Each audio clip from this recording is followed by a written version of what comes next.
What is going on, everyone? My name's Boit, and I'm back. Yay! With some more Age of Mythology retold action at the top of the map, playing as the blue Frere. His name is Kavoth. His opponent today, in the red color, playing as Loki. His name is Matador. And I don't know when this game was exactly played, but it is a game from the practice sessions of Kavoth and Matador, as they were trying to work out, which gods to play where on what map and all that good stuff. So we get to see a pretty rare one here. Loki versus Frere. It's not a matchup you'll see very often. And it is a very interesting one because one thing here that Loki's got access to, which can be very scary for the Frere player, is Heimdall. And then one thing that the Frere player has got, which can catch the Loki player by surprise, is Freya. Because generally here, if I play Frere on this map, I'm probably going Ulla against most gods. But if it's a Norse mirror, all of a sudden I'm thinking, I don't really need the hill fort. What I do need is some early game pressure, Valkyrie, and potentially also making some raiding cavalry for this specific map. Maybe not. Maybe making more infantry is going to be a better idea anyways, but it could be something that catches your opponent by surprise. So we'll see which way these guys are going to go. I've been told this is a very, very good game, so make sure you strap in, buckle up, and get excited. One thing that I've noticed with Midgard spawns as well for fish, if anyone out there wants to get into learning this type of a map, probably is it does, it feels like it changes every other patch. I don't know if it does or not, if it's just my own imagination. But one thing I've noticed is that the first dock is always really, really far from other fish. And one thing here that could be an idea for Norse players is to not go for the close shore, because it's just not that good. Look at how far away the fish are.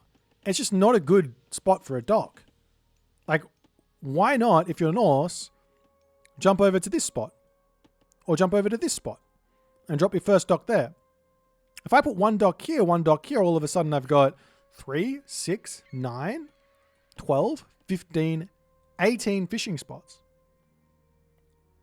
Now, obviously, if I'm playing as Egyptian or if I'm playing as Greek, it's a different story because it's a longer distance to walk. I don't want to walk over there and then walk all the way back. But for Norse, there's no reason not to. See, these are the things you work out when you're just watching other people play. This is the advantage, I think. I think if you're ever doing serious training, it's really important to get someone on the outside to just watch the games for you back. Have a bit of a coach. I think this is what the other players in Age of Empires 2 do. I imagine players like Beastie or Marine Lord probably have people like this helping them out and just giving an extra set of eyes to this sort of a situation, because you could get a huge advantage by doing that sort of a thing. Anyways, nonetheless, both players kind of start with the same sort of idea. Both players going to be pumping out fishing ships. I am excited to see which god Kavoth is going to go for. Did he go for early upgrades as well? He did get early hand axe, which makes sense. No early pickaxe, because you want to put every little bit of wood into fishing ships, which also makes sense. As the temple now going to be coming up. Was double berserks out for Kavoth. Realistically, advancing late on Midgard, it doesn't matter. I would go in so far as to say 6 minutes. A 6-minute advance time is probably not that bad of an advance time here.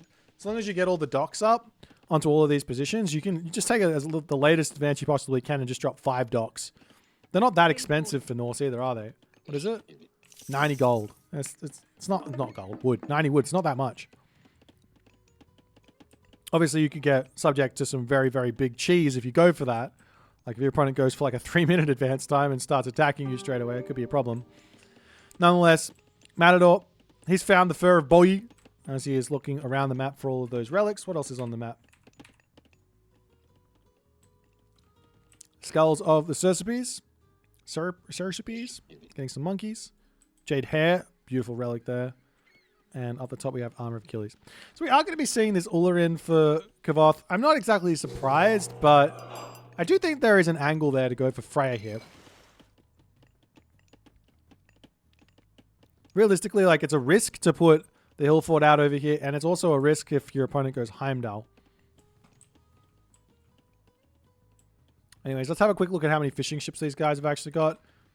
Hello? Does that not work? I swear that works. Maybe that's just 14 fishing ships. 15 fishing ships to 17 fishing ships. As the first scene going to be coming through. And this is actually, funnily enough, this is one of the few moments where Frere's bonus bites Frere in the bum. Because yeah, you pay half price for it. But with this amount of fishing ships, you're going to basically, I think maybe the math is wrong. The math might be wrong. I didn't do the math. I'm just guessing. If all your fishing ships are gathering faster and you have a huge amount, like you have 15 plus, I feel like it pays itself off faster. Maybe it doesn't. I think I might be wrong. Maybe it's not one of the rare things. Maybe it's totally fine. Anyways, onwards and upwards. Big axe coming through.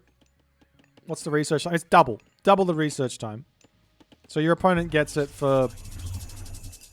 Actually, well, let's look at it. Why not? Hello? I can't tell you. I think it's a 20-second research time. I think it's the same as pickaxe.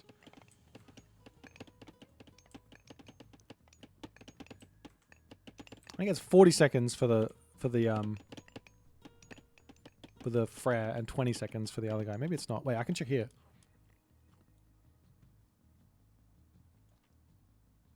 Yeah, 20 seconds. So you get 20 seconds of bonus gather time on 18 fishing ships. Should be effectively you having something like, yeah, 18 plus 18 times 0.33. Do that. 18 times 0.33 times 20. And you get the amount of resources. Actually, I'm going to do it. I need to know. 18 times 0.33 times 20. 118.8. So it's about equal. I think the Frere player comes out in front. No? It's 150 resources for the Frere player. So the Frere player comes out in front. Bugger. It should be more than 40 seconds? Should it? I thought it was just double. Wait, am I wrong? I am wrong. I don't know. 150% longer. I think it's double. No? That's more than double. Okay, no, yeah, you're right. It does take longer. It's like a minute. It is a minute, not 40 seconds. So do the math. I'm stupid. I can't do. You know me? I don't do math. We are seeing a couple of ships coming out here as the defense begins to ensue. Kavoth gets a little bit of kills here on the right. We're going to be seeing the Aegir. I feel like I should have done a flipsy here. I'll do a flippy now. Got the Aegir and the Njord coming in. What's the upgrade for Njord? Oh, it's the Kraken upgrade. Is this ever worth it? Hit points plus 40%? God. I feel like those upgrades for myth units just need...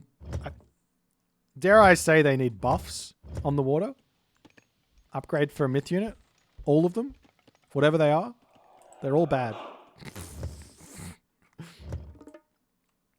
Is there any reason to leave your dock with the ships here? Just defend.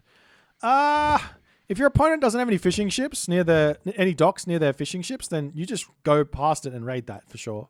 I think that works.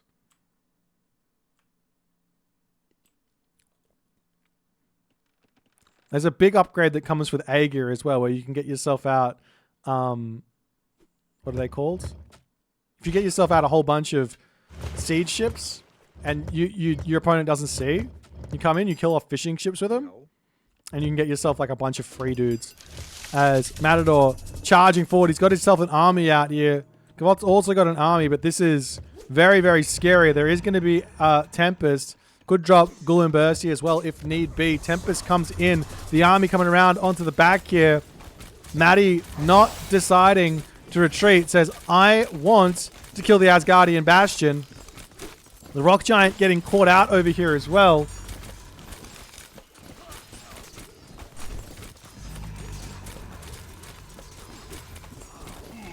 Oh, he gets unlucky and the mountain giant gets caught.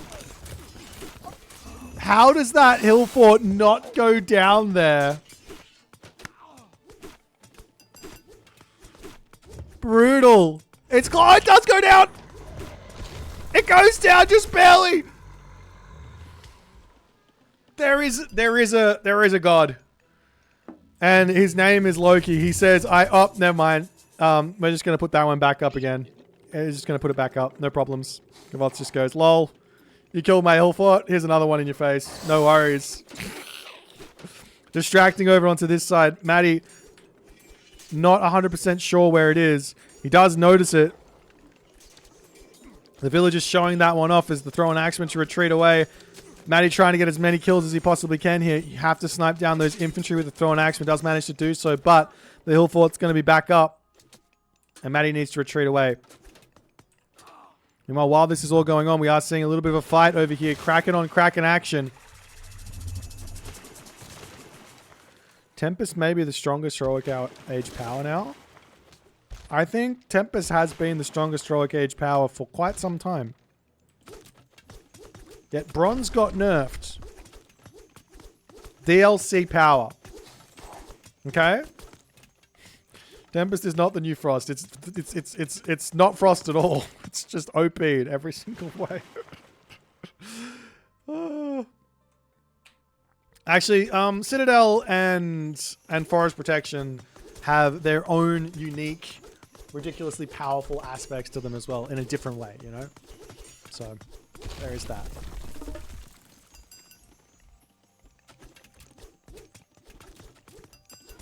Nonetheless, Sultan 4 heavy infantry, bronze armor, bronze weapons coming through for Gavoth. Matador has them all pre-queued as well, but not going to be getting it in for some time. Ringgiver to come through to help out. This is really, really important in the Norse mirror.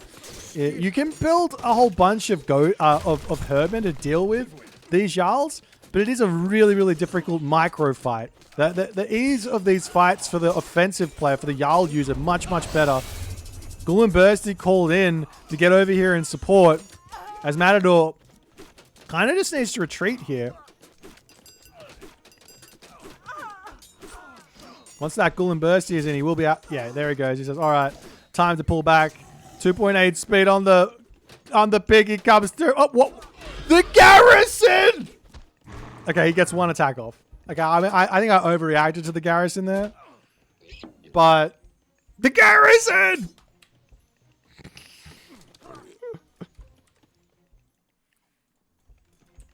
Anyways, has to wait that timer out. Just going to do a little ring around the roads. Here's another hill fort to come down. Meanwhile, Gavoth's Kraken to take out the dock over here.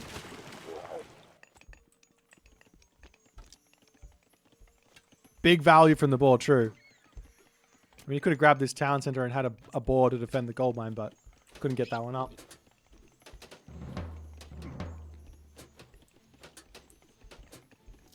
Explain the logistics of a 5-meter high boar weighing several tons entering the building. Well, you see, the door here... Wait, that's not a door. The door... Wait, where's the door? The door that's jammed behind the market so he can't enter. Let's look at this door. It's quite high. Look at it. It's quite a high door. So the boar just needs to duck his head a little bit and he squeezes through, sucks it in, you know. And then somehow enters out the other side of the building. Anyways, Mountain Giant's in, trying to take this down. There are a couple of Goaty here causing some problems. Still don't have that Jotun's tech in, so it's going to be a little bit tough to break through here. Both players with a hill fort to help bolster the offensive. As the Rock Giant coming in, going to be a lot of problems, cause a lot of problems. The Mountain Giant does actually counter the Rock Giant, by the way, because it does crush damage. Wait, does it do crush damage? Am I lying? Does do crush damage, but he's one of the few units that doesn't have a bonus versus myth units. But still, crush damage against the low crush armor Rock Giant will be something that's very, very strong for him to take it out with. Now Jotun's coming through. Might be a little bit late on that tech. Anyways, he's not going to cancel it. A couple more Great Halls to come through. As Gavoth's defense. Very, very nice at the moment. We do see that the think the Kraken was taken out now. Probably time to rebuild these fishing ships as all the fishing ships are falling. Need to get that economy going. Kavoth's just going to sit here and repair another... Well, I thought that was going to be another hill fort there for a second. Great garrison control from Kavoth as always. Matador's got to be careful on this offensive here. If he gets hit with the chaos or the taunt or whatever, life gets very, very tricky. One thing here, if you're playing with the Rock Giant, is you can walk in and over the archer line to try and taunt everyone. Or you can do what Kavoth's doing there and just sort of use it on the outskirts and still get some good damage done. But the max damage you get is when you get right in onto the line and then attack move with it.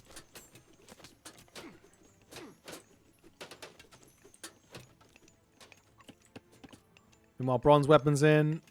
Great Jarls on the other side. Bronze weapons, copper shields, heavy cavalry coming through. Go off with just the one armory though, so it's going to be a little bit of time for him to actually get that researched.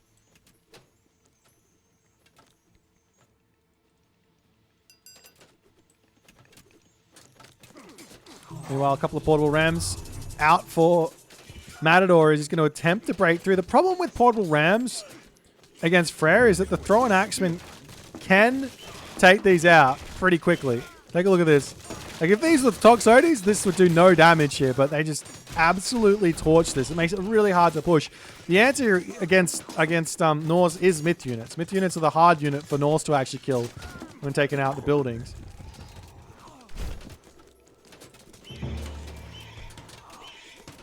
The most aggressive of healing springs placed here as well. This one battle boar is going to be a big, big help here actually to take the hill fort down. He does 30 crush damage a second, which is a lot. Portable ram back in to start to actually get some serious damage done onto the hill fort. We'll be able to break through this one, securing this gold mine. And the battle in this game is just a battle for gold mines. Gold mines over on the side, there's a lot. None of them are secured though. Kavoth here just barely trying to survive against all the pain. There is going to be a walking woods available very shortly. 3 favor, 2 favor away. Wouldn't be a bad idea to drop that. He's got the favor for it right now. I don't know if there he goes. So he is watching it. So there's that walking woods to come in. There's still 2 Goaty here, which is going to be a big amount of damage on this spot. But the Jarl's onto the back here to take these out. As Kavoth's still trying to just jump in, jump out. Dwarves coming down to the bottom side. As Matador does not have the spy on it. Wait, does he? Hold on. I'm on the wrong person. He does have the spy on these villages. So he's going to see them moving there. And what do you do now? Do you convert some villages into berserks and try and raid that? Do you send your Jarls over there? I think you send your Jarls over there. Kavoth, on the other hand, he's got good line of sight, but a sneaky raid around this, if Matador can do it, would be brutal. I mean, the other option is just to lock off this side of the map, grab all of these gold mines, and say, "Hey, have that one for the time being." And we'll fight over the next one in the center while I've got all the other ones on the left side of the map. Nonetheless, Matador getting sort of baited in to this position here. There are still a huge amount of these walking woods here. They're going to be a big amount of pushing power. They do 30 crush, which isn't a small amount. The Jarls are now out for Kavoth as well. But great Jarls, much better than regular Jarls at the moment until Frere's gift comes through. Another reason why maybe going through Freya here wouldn't have been a terrible idea for Kavoth. As all the walking woods end up falling there.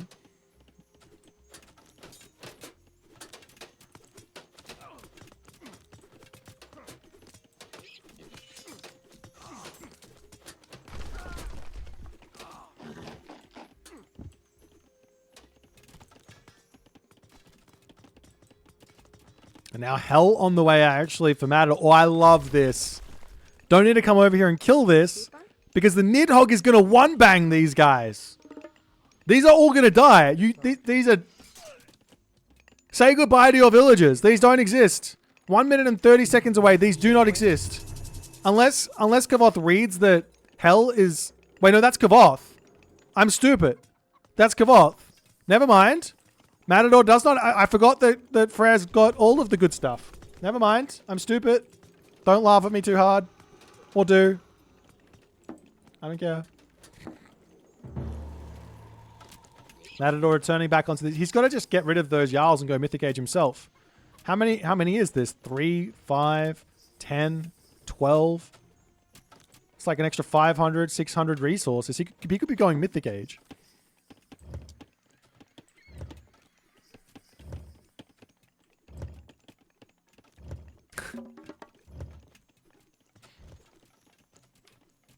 It's more of a 2-bang. That's true. 1-bang, 2-bang.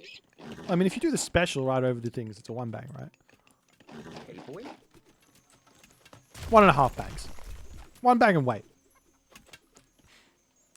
Another fortress coming up for Matador as he does say, oh, I can go Mythic Age as he does decide. Now, both players will be going Hell. Now, there's still this game plan for Matador that I was talking about, which is hold this, secure all of this. We need to see walls, wall, hill forts all over the place. And this is where the game gets very, very tricky because Mythic Age Frere, basically, I mean, you immediately get champion infantry, champion cavalry, iron upgrades coming through. Are there any Goaty out on the side of Matador? No. This could be really bad. Dropping some hill forts down onto the gold mines to protect them is a must at this point.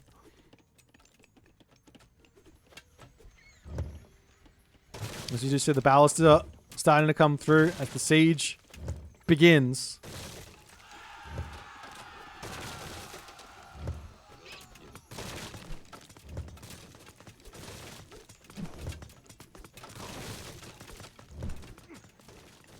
Breaking the hill fort, we see some of the Great Halls coming down. Matador has, well, 8 with 3 on the way, so he's got enough to make the Goaty, but he needs to make them.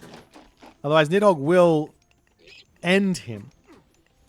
On the other side, there's only one, well, no, there's a handful over here for Kavoth, but this is where his advantage lies. Frost Giant coming through. Nidhogg called in. Going to start getting that damage done.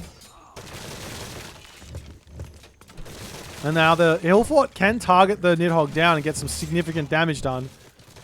Goaty are getting trained as the Thrown Axeman coming through. Nidhogg drops the special down. Nidhogg getting called in as all of the Thrown Axeman getting cleaned up on the back. Matador a little slow to split that. Meanwhile, over onto this side, however, the Nidhogg is called to take down all the villagers of Kavoth. Was losing army versus losing villagers. Which one do you want to be? These Jarls have also got bonus versus myth units because they are ring givers, so they can charge in and take this out. Champion cavalry is through. Matador's fishing ships are all being killed as well while this is all being going on. As the Nidhogg going after more villagers on the top. Matador at full population. Kavoth at full population but with 0 gold income. The Goaty are out to try and take out these fire giants and to take out the Nidhogg as well, as it is just doing so much damage. 8 area of effect, 40... Never mind, it's dead. 8 area of effect, 40 deep pack DPS there. The Nidhogg on this side starting to go down. Village differential 70 to 34. But Kavoth has got a hefty military advantage cooking right now. And the Nidhogg is now dead for Matador. As Matador retreating, he's grabbing himself Rampage. As another Asgardian hill fort to come through. Trying to secure this gold mine in the center. A huge amount of fire giant to come could be gigantic.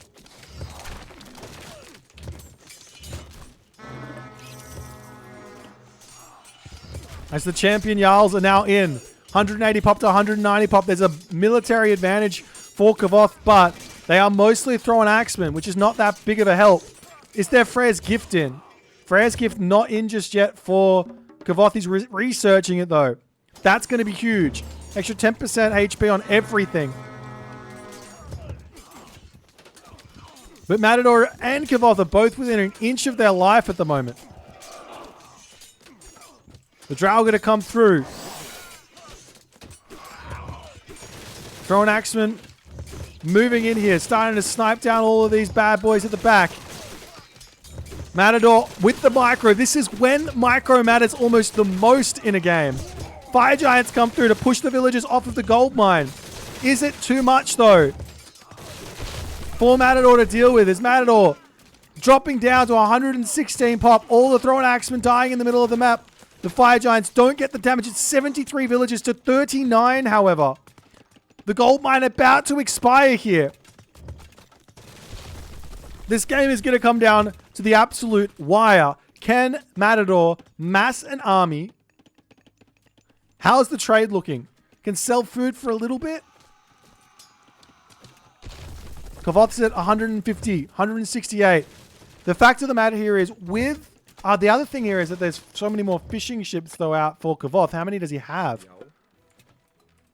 He's got 15 compared to 6. So it's closer than it looks on the economic side.